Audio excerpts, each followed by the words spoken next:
वक्त की एक आदत है कि वक्त हमेशा एक जैसा नहीं रहता और ना ही इंसान के जो हालात हैं ये हमेशा एक जैसे रहते हैं। सुख और दुख ये गाड़ी के दो पहियों की तरह होते हैं। अगर आज दुख है तो सुख भी एक दिन ज़रूर आएगा।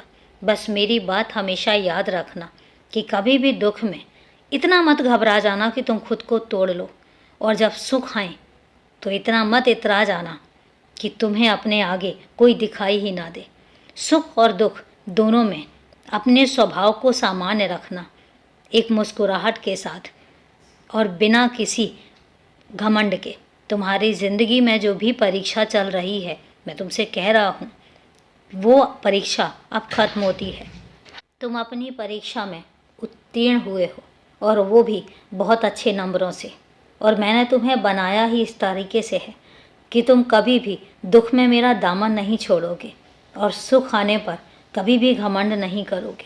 और एक बात याद रखना कि कभी ऐसा मौका आया भी कि तुम्हें ऐसा लगा कि तुमसे मेरा हाथ छूट रहा है, तो चिंता मत करना, क्योंकि तुम्हारा हाथ तुमने नहीं, मैंने पकड़ रखा है।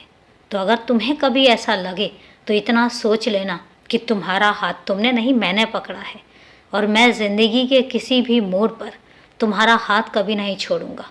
जब से पकड़ा है तब से तुम्हारा हाथ न मैंने कभी छोड़ा है और ना ही छोड़ूंगा।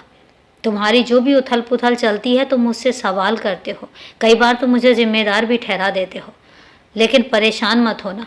मैं इन सब चीज़ों से ना तो तुमसे नाराज़ होता हूँ और ना ही तुम्हारे से कोई शिकायत करता हूँ, क्योंकि मुझे तुमसे कोई शिकायत कभी होती ही नहीं है। इसलिए याद रखना, अपने कर्म पथ पर चलते चलो, क्योंकि ये कर्म है जो तुम्हारी ज़िंदगी में बहुत आगे तुम्हें लेकर जाएगा, बहुत कुछ बदल देगा।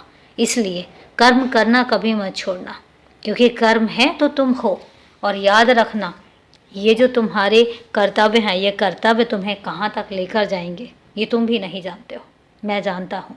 इसलिए तुम्हें आगे का रास्ता बता रहा हूँ। तो खुश रहो, और अभी के लिए शुभ रात्रि मेरे बच्चे।